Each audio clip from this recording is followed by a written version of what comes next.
Hi guys, come on, the Mythcolour here with another Elite Dangerous video for you today. Today it's going to be a tutorial, part of a new series which I was talking about in my last video. I'm back, and it's going to be a running series for the next few weeks, looking at the different roles in Elite Dangerous, and looking at the type of ships, the equipment you're going to need, and all the other bits that you will need to know. Now, today it's going to be trading. I'm here in Arrhenius Station, which is my new home base compared to I'm Back video where it was somewhere different, but this is my new one. This is better station, believe me. But yeah, trading. Okay, so the first thing to do about trading is probably the most important bit, and that is talking about and finding trade routes. For if you do not have a trade route, you do not have anything to trade. So there are two different types of trading. There are trade routes, there are current trade routes, and there are your own trade routes, and I'll be showing you each of these. So if we go over to the galaxy map and then go up to view, now I already have this set out, so I'm just going to be looking at this from here. But basically the first one is you'll select a system. So for example, the system I am in, HIP 74734, and you'll go to the commodity market in that system and then look at the different supply and demands which are in the system. So there is high demands in food, there are high supplies in agri-medicine, medicines for example, and okay, so you would list all of these, and then you would go back over to the galaxy map, and then you would go to view, go down to trade routes, show trade routes, and then select the different commodities. So I know for metals there are things like gold, silver, cobalt, beryllium, indium, all that stuff, and then for technology there are advanced catalyzers and stuff. And basically what you would do is you would look for somewhere where there were the most traded things of the thing you wanted to trade, and then you just go to that system and then trade between the two, and that's as simple as that. Now the other way, finding your own trade routes, is slightly longer winded and it requires more work, but you will get more profit from it than the simple thing I just showed you. Now what you want to be doing is taking off all of these, but the high-tech one. For you want to be looking at high-tech systems because they are going to be your central points for training. You're also going to want to take your minimum population bar up to about here, where the populations will be higher, and that's where more demand will be. So you want to be going to a system like this. Then you also want to be going to a system where the station or stations are within 500 light seconds. So this one is 64 light seconds from the start. So that is well within the criteria. So this is a good station to go to. So you go to this station, again, go to commodities market, and list all the high demands and supplies and their buy and sell prices which are required. And then from it you would look and see, so for here there are lots of metals which are in high demand, which come from extraction and refinery, and if you go down to technologies, there are advanced catalyzers and bioreducing lithium, which are both in high demand or medium demand in advanced catalyzers case, which can be traded to refinery and extraction systems. So we're like, oh okay, so the best place to be looking for after this is a refinery or a extraction type system. So what you want to be doing is going to the galaxy map again, go to view and select refinery and extraction, and looking for different ones of these. Now because your population bar is up, these will be a lot rarer, so there won't be so many. So you also want to be selecting agricultural systems, because if I go to agricultural system here, for example, go to the system view, let it load up. For agricultural systems, normally there's only one agricultural system as there is in this one, Kipak's Ring, which is above the Earth-like world. The rest are actually refinery systems, and they're all within 500 light seconds, so you'll go to the closest one, and you would do exactly the same thing you did with the high-tech one. List the high demands and supplies that they have, and work out the buy and sell costs. And then with that data that you've just got collected, you would work out the profits, and then you would work out which commodities to take to this station, and which commodities to buy from this station to take back to the high-tech system you're at, and then you've got your profits. Normally, good profits are within 1,000 to 1,500 credits per ton. 1,500 is very good. If you found one of those, you're going to be sticking to that and working over for a long time. But yeah, that's basically finding trade routes in a nutshell. Now, there are different types of ships you can get for trading. There are several. The smallest of them is the hauler, which is the smallest, as I said, the smallest ship, and also the cheapest. It can only carry 18 tons of cargo with a shield generator on it. Next up on the trading side of ships is the medium-sized M6 Mark 6 Laxton, which can haul 104 tons, which is the one I have at the moment. As you can see, I have 104 tons of cargo with a shield generator. Then you have the Mark 7, which can carry 216 tons with a shield generator, and then the Mark 9 with a whopping 468 tons, the most of any ship. You do also have other ships. You have the Asp, which can carry 96 tons. It's quite well armed, so it can defend itself if it gets attacked. The Anaconda, which again is very well armed, 404 tons, the second only to the Mark 9. And that is very capable of defending itself. And then you have the Federation ship, the Federal drop ship, which can carry 132 tons, and the Imperial Clipper, which can carry 184 tons, and then you have the Orca, which can carry 160 tons. So they are the ships, and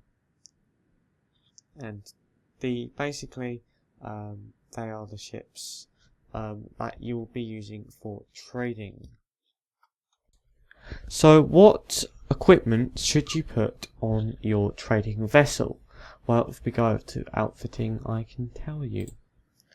Now, mine is not completely outfitted. I still do not have the money to completely outfit it. But what you want to be doing, going down from the top on the internals, is going down to frameshift drive. You want to have the best frameshift drive you can get. So this one here.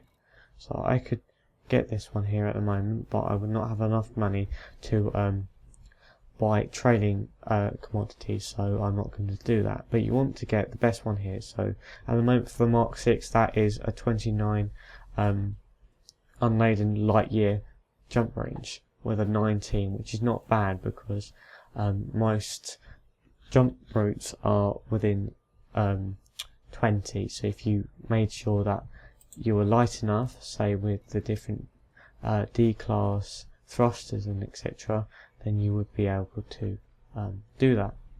Now you're also going to want obviously lots of cargo space, so you want as many cargo racks as you can get, filling up all the spaces, so that's what I've done here. And you're also going to want a shield generator. There's two reasons why you want a shield generator and why I recommend getting a shield generator. The first being pirates. I mean, it protects your hull against pirate fire, so you can last longer, and you don't have to pay for hull replacements and stuff. It also protects you if you crash into the station, or so you clip something as you're coming into the station, which I do all the time, so I get one of these. You're going to want a D-class one, as it's the lightest as well. Now, hard points, I mean, you don't have to do this, but I'm doing this because I feel it's necessary for the best protection. So what I've got is 2 beam lasers. I like beam lasers, but you can get whatever you want, but I have them turreted. Turreted meaning that they can fire on enemy ships without you having to control them, and they will automatically fire when in range. So I think these are going to be quite useful. I haven't actually been attacked yet, so I can't actually tell you. Now, you're also going to want missile defences, so I have a point defence to protect against missiles and landmines, etc. And then I have 2 chaff launchers to protect against heat-seeking missiles and gimbaled and turreted weapons, which most pilots will use. So that is the equipment side of things. Now, I've already talked about the dangers, pirates and crashes. They're mostly the dangers you'll come across in trading. So it's quite a safe role to put money into, and the only problem is you need money to buy the commodities to then sell them. So it's normally a thing you do once you have a bit of money. You want to be doing bounty hunting or exploring first. Until you have money like I do. So, you know, normally $1 million for a Mark 6 is enough. You might need more because you have 400 tons, say, if you use a Mark 9. But yeah, that's the equipment, and that's the thing. Now, there is a strategy I have been thinking up for doing trading. Now, with the new Wings update, they brought out in the contacts, if we go over to the local security office, trade dividends. Basically what they are is if you're in a wing and someone in your wing sells something on the commodities market, then you get trade dividends, and that's basically a percentage of their earnings, and you get that for yourself without even having to sell anything. Now, if you manage to get a wing which has, say, 2 Mark 9 Laxtons and 2 either Anacondas or Asps fully kitted out with cargo racks and then a shield generator just to protect themselves, you could cruise around in a wing, all taking cargo, and if you got attacked, your Asps and Anacondas could sort the attackers out, and your Mark 9s could defend themselves quite easily. But you would be able to cruise around, and then when you got to a station, all of you dock, all of you sell your commodities, and you would all get trade dividends. So you'll be getting percentages of each other's trading, and therefore getting more money out of it. Now that is just a thought I thought up quickly, and I think it's a pretty good idea. I think me and Chaos Wolf and some other of Chaos Wolf's friends will be trying that out in the next few weeks, say, and there'll probably be a video about it. Now the last thing to talk about is the ranks, because there are ranks for trading. Now you start off as penniless, and then after you gain 10,000 credits through trading, you get mostly penniless. After this is peddler, which is 100,000, dealer, which is 800,000, merchant, which is 3,760,000, and this is where it gets really tongue twisty. Broker, which is 33,780,000, entrepreneur, which is 133,758,000, which is a real tongue twister. Tycoon, which is 384 million, and then elite, which is 1,013,000,000, which is probably the easiest to say. Now they're the ranks. They're not the most accurate things because they're not told in game. They're kind of estimated with experiments from other people. These are off the wiki page, by the way, the ranks, so don't take my word for it completely, but they are the average for what you need to get to each rank. There are also tools you can use for trading. There are 3 tools that I know of. There's Elite Trading Tool, which is trading calculator, and the name and the link are both going to be in the description and on the screen at the moment.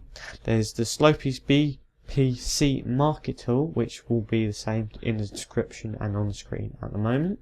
And then there's the TradeDangerous, which I think requires Python 3 to use. I'm not sure, but that is in the description and on the screen at the moment as well. But that is basically trading, not in a nutshell, because it's, you know, explained, but it's trading in Elite Dangerous. If there are any updates to Elite Dangerous which change how trading works, I will be doing an update video. I'll probably update the trade trading tutorial, so it will get gradually longer, but this is the trading tutorial for the moment. I hope you enjoyed this video, and I hope it was informative. I hope you learned something from it. Please tell me if you do. If you have any way of me improving these videos, these tutorials, or any videos in particular, please do comment in the comment section below. I do listen to those comments. Someone commented a while ago, and my videos have got so much better. I hope this video is better graphically. I've had a few problems with the graphics recently. But my name is Commander Mythcolour. Please do like and subscribe for more content. And that's me done. Signing out.